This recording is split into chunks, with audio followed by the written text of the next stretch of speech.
Namaste, Namaste. Welcome. So let's take a moment to just let the stress of the day go and come into some stillness. And a good way is to bring your attention to your breath. Close your eyes.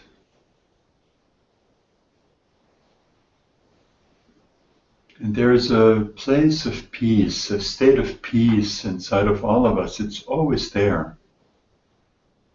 Most of the time we are not attuned to it, we're not aware of it. But when we can relax enough, sort of just become soft, and become most of all present in the now, and that place of peace becomes noticeable. Maybe just a little bit, maybe more. Practice more and more. So let's attune to that by simply letting go, bringing the attention to the breath. Breath is extremely simple. Just goes in and out. And you can bring your attention to the breath, and your mind will become just as simple, just as peaceful.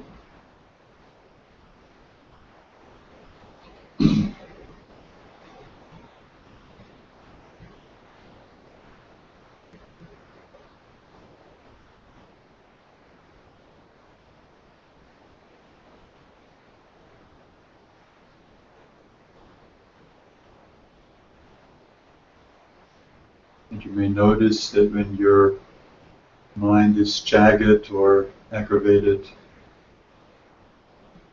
by bringing your attention to it, it tends to slow down, become deeper, become more harmonious.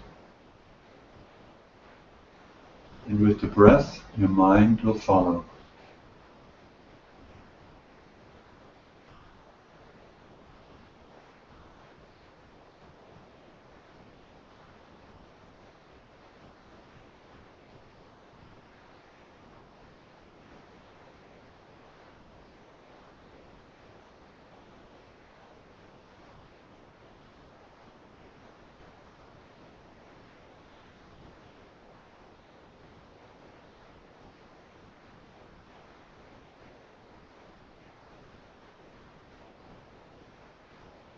Okay, so take a deep breath in, and exhale, inhale again.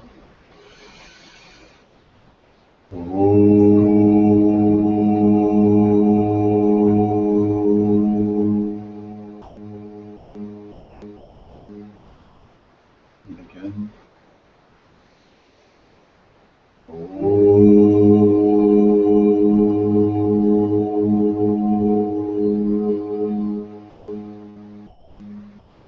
Once more.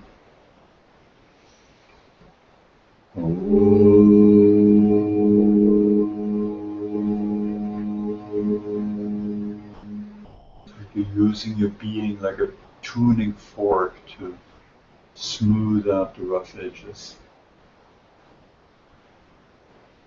I'd like to talk to you a little bit about HeartSourcing and give you an overview of what it really is and can do for you. We all have two types of problems, roughly speaking. We have the kind of events that happen all at once, maybe a trauma, someone gets sick, someone is in an accident, you have a diagnosis of an illness, and so on. We don't like to think about it, we try to push that away, but we know that it happens in every person's life. And then we have the other type of events that sort of comes really slow, and we find ourselves out of balance, or frustrated, or angry, or ashamed, or whatever it may be. And it's been sort of a long time in coming. It's not one particular event that does it. Both of those types of experiences are, of course, the stuff that makes us unhappy and takes away the quality of our life. So how would you like it? What would you give to have an awareness inside of you that even though such events may happen, that consciousness is not touched. It doesn't suffer. It doesn't become embroiled in the drama of the moment, the pain, the fear. It stays pristine and calm. It has a sense of unshakable peace and security about it. And it can open up into a great, wonderful, unconditional sense of love. What would you give to have that kind of consciousness when the difficult moments of life appear? And if you're in one of these difficult moments, what would you give now to be able to find that and to live in that consciousness? So that's absolutely possible for you, but it will take some effort, it takes some training. It's possible because all the suffering that you can experience, where does it happen? First of all, it doesn't happen in the situations of people we're confronted with. It happens inside of us. We tend to stay in blame and focused outward, and we can't really find a solution. Maybe we can fix that particular situation a little bit or more in another situation, but there'll be always more situations. So the real core of the matter is, how can we be inside of us in a state of peace and harmony and love that is unshakable, where events can happen and we're not influenced by them, impacted by them as we are now. So the secret is that this state of being is already inside of us. It's the very core of who we are, and we call it the heart. The heart meaning the innermost place inside of us, the Hridayam. The place of peace and harmony and unconditional love that is our true being. So in heart sourcing, the first activity is to directly attune ourselves to that heart. And we can do that. It doesn't always happen, and at first when you begin to practice, it may just be an image or an idea. But with practice, it becomes increasingly a solid experience. So that is the heart sourcing practice by itself. It's the way of becoming still and attuning ourselves to the innermost part of our being and tasting there, nurturing ourselves there from that innermost heart. Now, I speak about it and I put certain words to it, but I cannot express the true depth of that capacity, the true wonder, the true miracle of who we are in the very core of our being. If you think for a moment that no being had more of a potential of love than anyone else, or wisdom for that matter. We all have the same potential. And the love that someone like Jesus or Buddha or Krishna or any of the great sages have experienced came out of their heart, which was the same as ours. They just had trained more that access to their innermost being. But we all have the same potential. So what is it like to be truly a Buddha, truly a son of God as Jesus? What is it worth to you to to find that space. So, here's what we have to do. The first thing is to know of that reality and to attune ourselves. We can do that to the mind through wisdom, as the meditative techniques do. And we can also do it, and at the same time, by focusing and exploring the state of love and compassion and profound kindness in us. Because they're one and the same. Wisdom and love are one and the same, two expressions of the same innermost reality. Now, we know, of course, that it's difficult for us to stay in that space. Events happen, thoughts come, feelings come, and derail us. They push us out of the heart, so to speak, or at least that's our experience. So we need to, in addition to cultivating that access to the heart, we need to free ourselves of those factors that can push us out of the heart, that can close the heart down again. And there are three main levels of that. The first one is our sense of ego, the separate identity. When we're caught in that, we cannot be in the heart. The heart is too big for that. It's too expansive. It's too open. When you fall in love, like let's say a baby is born, and you hold that infant in your hands, maybe it's your own baby.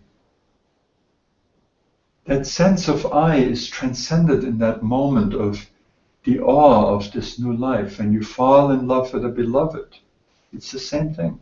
In small ways, in deeply loving relationships, you are constantly taking a step beyond that sense of separate self. So that's the first and most subtle level. The next level is the level of thinking.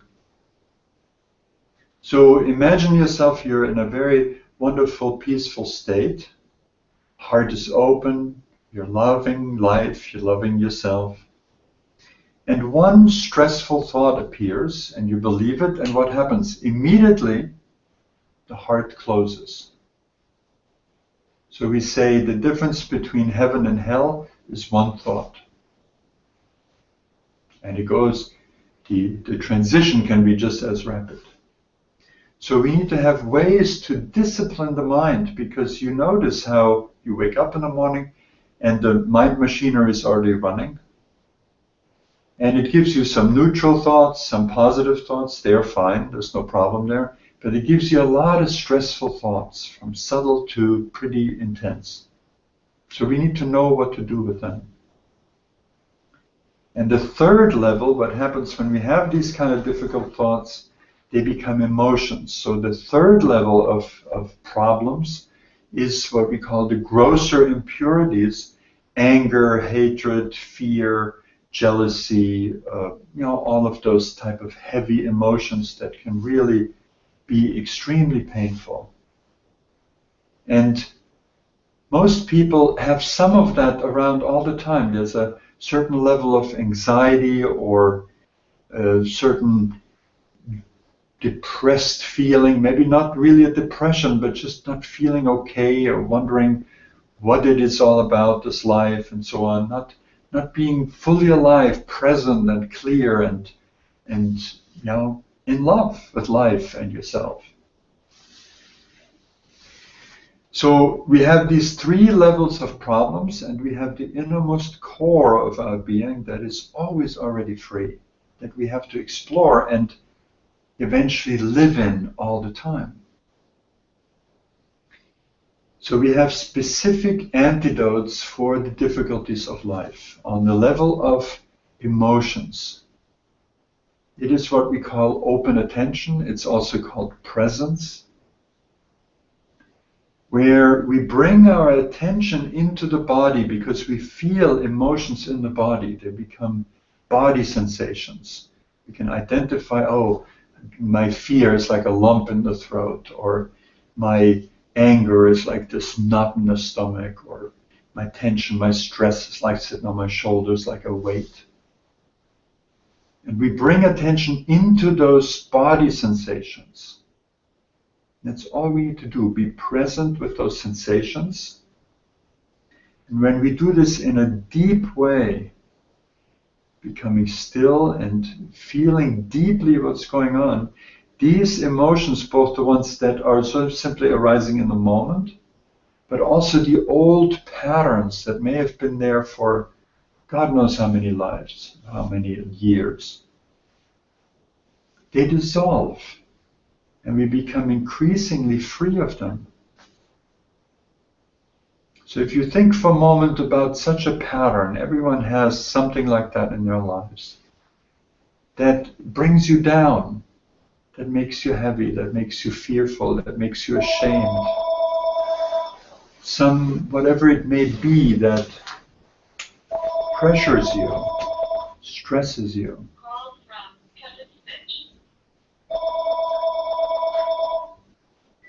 Get a sense of what that feels like in the body.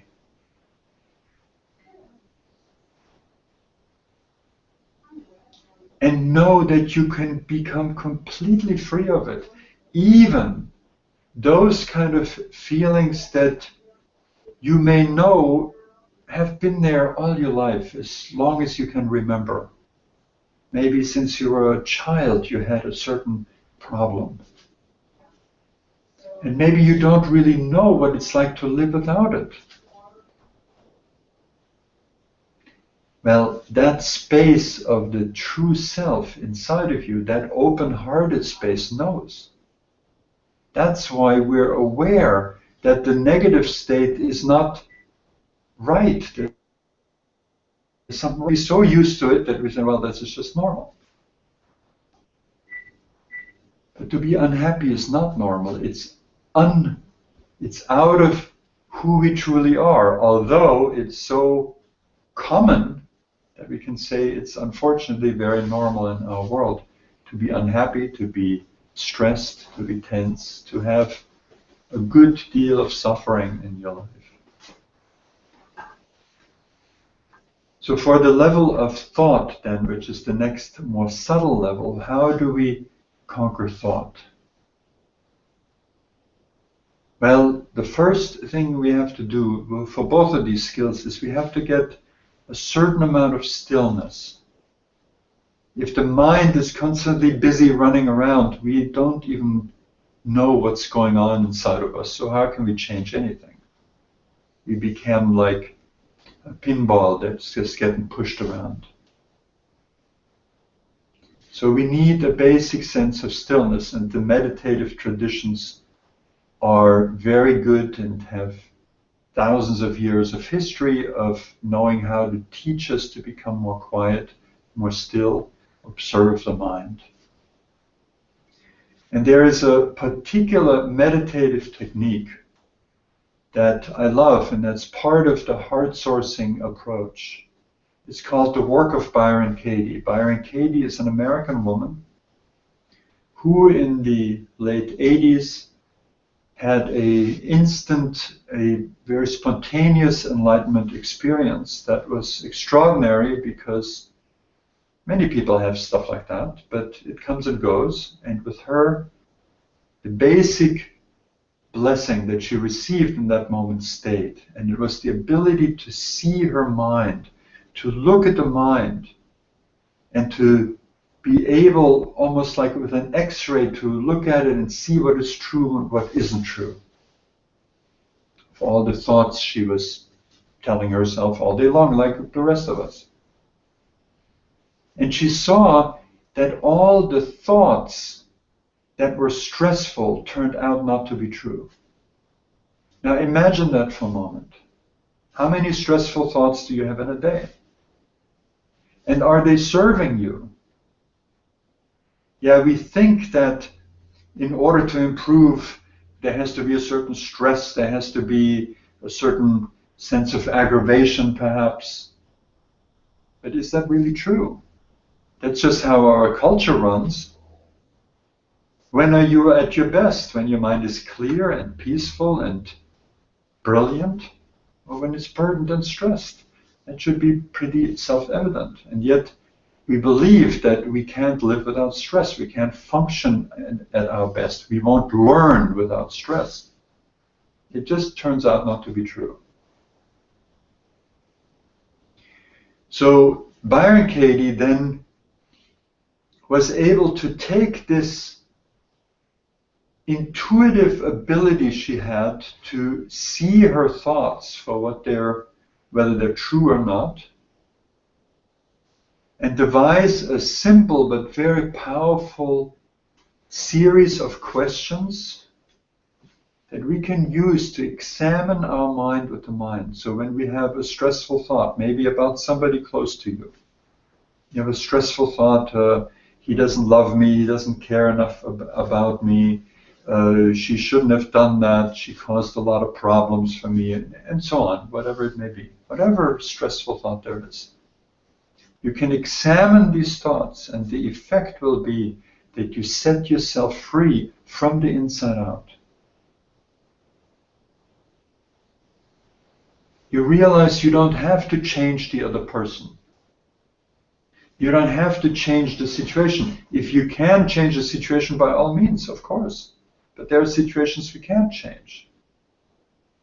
And you still can find a resolution and find your own peace by going deep inside of your own truth through this technique called the work.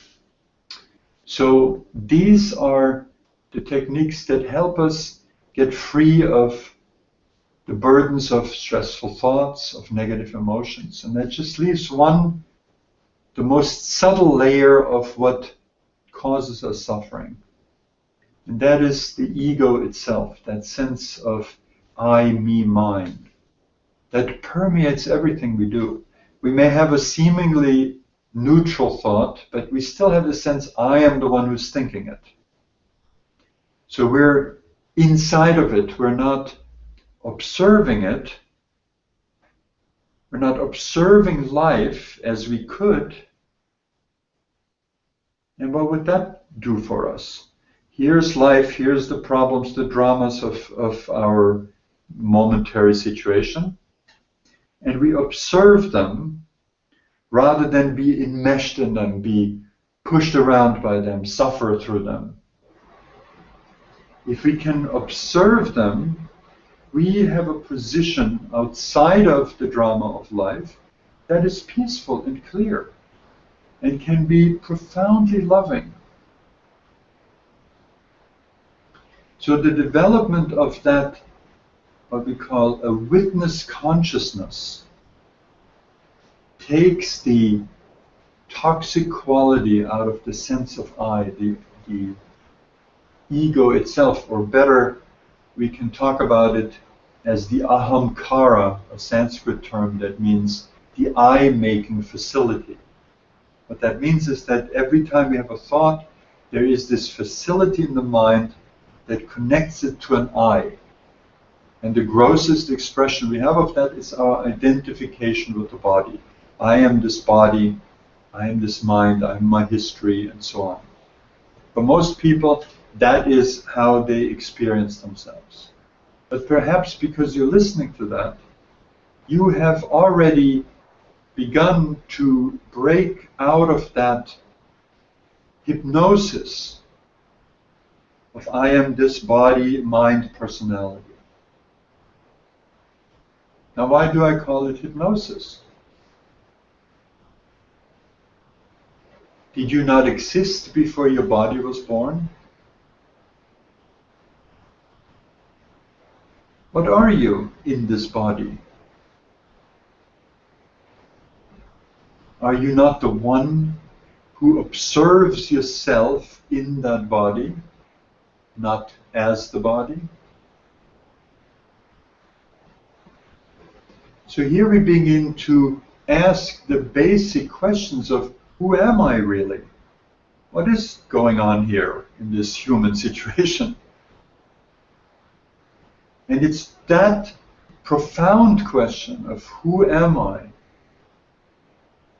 that is the last question we need to ask, the question that answers all other questions. And it turns out there is no mental answer to that question, who am I? Because everything that we can come up with in the world of form, time and space, turns out to come and to go. So how could it be us? How could it be that consciousness that we are, that observes, that love that is in us, that is woven completely into the fabric of life, if we can just feel it, if we can just be present to it? Perhaps you had a moment of being in love and you had this awareness of how everything was reflecting that state of bliss. Everything. That is the reality of who we are. And that question, who am I, can wean us out of these addictions to belief thoughts simply because that's how we were conditioned. We were conditioned by the minds of the people around us, by our early childhood experiences, by the way the world operates. The world operates as though we were all bodies. But how could we be? Even right now, if you look deeply, you'll see how ridiculous this notion is, because it's not your body that's listening to me, it is your consciousness. And that consciousness can be tight and small, and that means identified with body and personality, or it can be expansive and boundless, universal in scope. Truly living a sense of vast wisdom and love, which is the bridge from our state of mind that is bound in suffering and limitations, to the boundlessness and the glory of who we are, the presence of God in and as us. So heart sourcing is a very direct way. It doesn't mess around with things that aren't really important. What's important is to have access to your innermost core, to the heart, to that love, that peace, that unshakable security that is there. So that's the first and most important practice. Then we have to have a sense of stillness so we can even see what else is going on in our body, mind, personality. We have to have a way of asking, who am I really? What is going on here? What is the real deal of being me? To make the ego transparent. We will always have an ego. It comes in handy to deal with life. We have to have one. But when it runs our lives are filled with suffering. Because the ego always has this sort of tight quality to it. It runs by greed and desire, craving, and by fear, running away from things. It is like a pendulum that swings between running after pleasure, being pushed back to pain, back to pleasure, back to pain. Always in that duality, always in that unhappiness and the tension inside of us this is creating. So then we need to know how to clear the mind of stressful thoughts and beliefs, of these conditioned things that we've come to believe simply because we never cared to look deeper. But if you have a sense of wanting to be free, wanting to know true love, clearing the mind is a process that needs to happen. So that's the work, an excellent way to clear the mind quickly and effectively. And finally, we need to be able to deal with emotions, to become free of what burdens us, what scares us, what depresses us. In my experience as having worked in psychology for many years, most of us do not need a diagnosis or the kind of attempts to work with the difficulties of life as they're happening around you. If you can deal with the difficulties of life as they're happening inside of you, And if you desire to have a daily practice of that peace, of that clarity, of that unconditional love, then heart sourcing might be for you.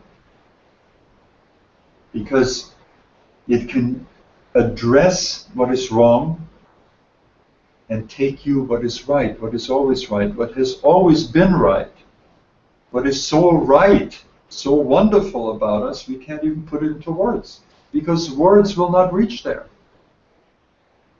It's that divine essence in us.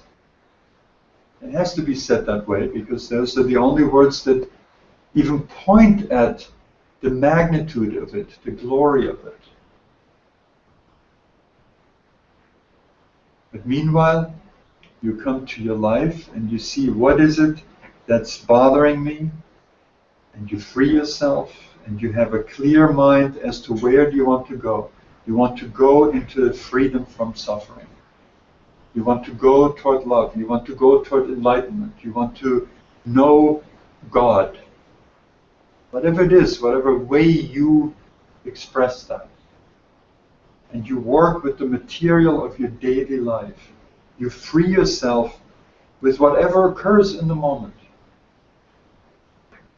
And then you realize that that freedom is not something external. It's already in your innermost core, always been present. That wisdom and love is what you are, what we all are.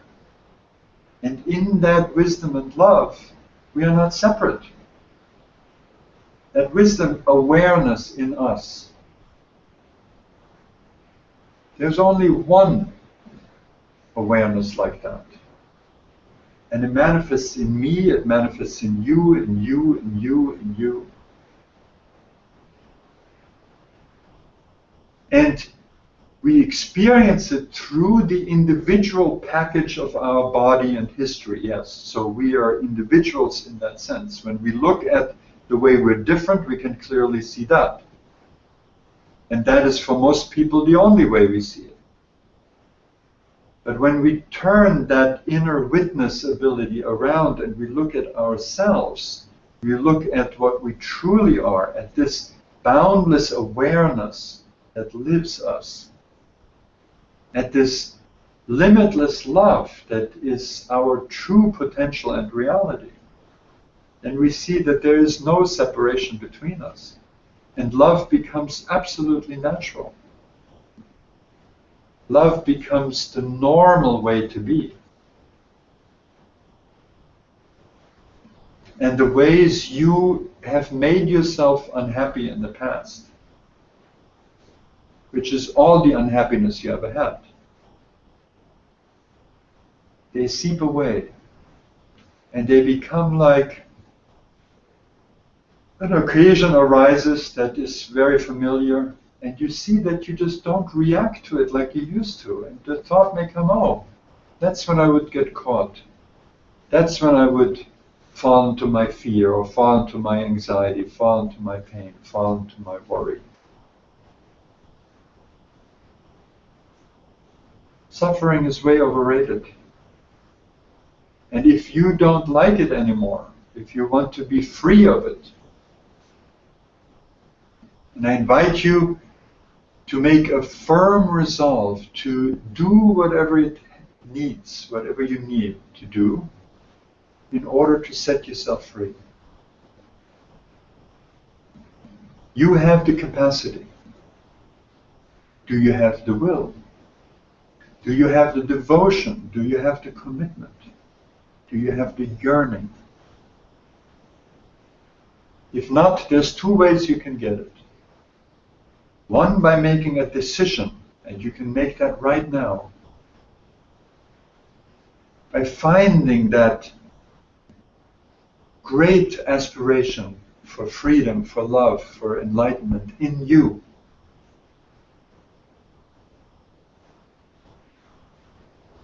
And not taking no for an answer, as the no comes from those parts of the mind that cling to the old way. Becoming stronger than your own built-in hindrances. So that's the first way, and that can happen instantly. It's an act of awareness, an act of, seeing clearly, that's who I am, that's what I want, that's what I'm going to go for. Or it can be an act of will that says, this sounds good, I want that, I will find out what I need to do and walk that path. And there's another way you can get that desire for freedom from suffering, that desire for enlightenment, and that is by suffering. I don't recommend it. It's not too much fun. But when suffering comes, then we want some resolution, we want the answers, we want freedom from suffering. And perhaps even then we can make some progress. But most people forget that when suffering is over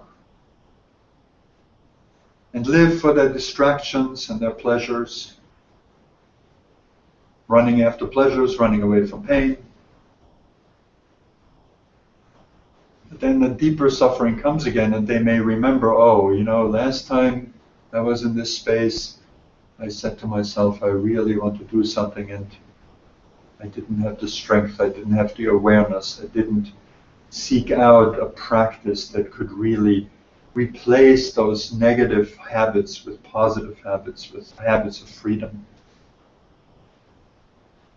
And by many repetitions like that, we get to the point where finally we do get ready. It's just a slow way.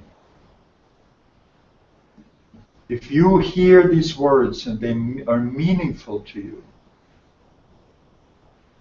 find that place where you can have a deeper commitment than before, even if it's just this much deeper. Or perhaps it's this much deeper. Have that commitment, find it in you, and set yourself free. There's absolutely no need for you to continue to suffer like you have in the past. There's just none, except the force of habit, the distractedness and laziness of the mind. But you are not that mind. You have a mind. You are not that mind. You are not your memories, your habits, your body, the genetic disposition of your body, or whatever it may be that you sometimes make excuses about. Oh, I can't really quite do this spiritual practice because, forget the because. You can do it. You can do it in your way. There's not one way. There's only your way. You need to do it in your way. And you, as everyone who is taking these steps and making it real for them, have the capacity for enlightenment right now. Because the core of you is already there. It's already there. Nothing has to be added to you. A few things you can lose, like the way you aggravate yourself, the way you worry. What has that ever done for you? So this is heart sourcing and many other ways. And what I tried with heart sourcing also, I can't really say I did it, but it was kind of given to me through the grace of my teachers, was to clear out. There's so many things you can do that aren't very direct. There may be, good. There's a lot of good things that we can do that enhance our personality, our experience, and so on. Nothing wrong with that. But I was determined to find that which can set me free. Perhaps I was too messed up. I felt too miserable about myself. And I wanted some state of mind and heart that would not shake when life became more difficult. So that is the practice of heart sourcing. It can give you that unshakable sense of security, of peace, of love, of knowing who you are in the deepest core of your being. And you are completely invited to it. We're in the process of creating offerings where anyone can take advantage of HeartSourcing through free website offerings, for instance, all the way to very personal, intimate, one-on-one work. So whatever it is that you need, we're here to serve you.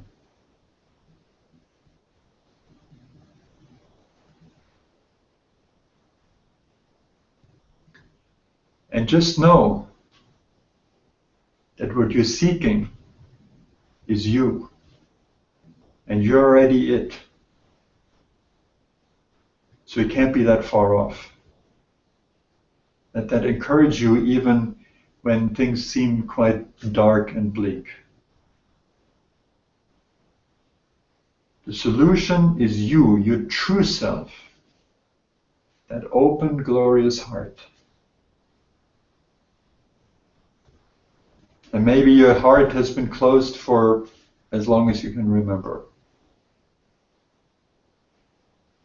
But let me tell you this, and if you don't know it, become curious. That open heart, that love, that peace, is your unshakable nature. It's always been in here. It can't go anywhere. Find it. It is waiting for you. You are waiting for you.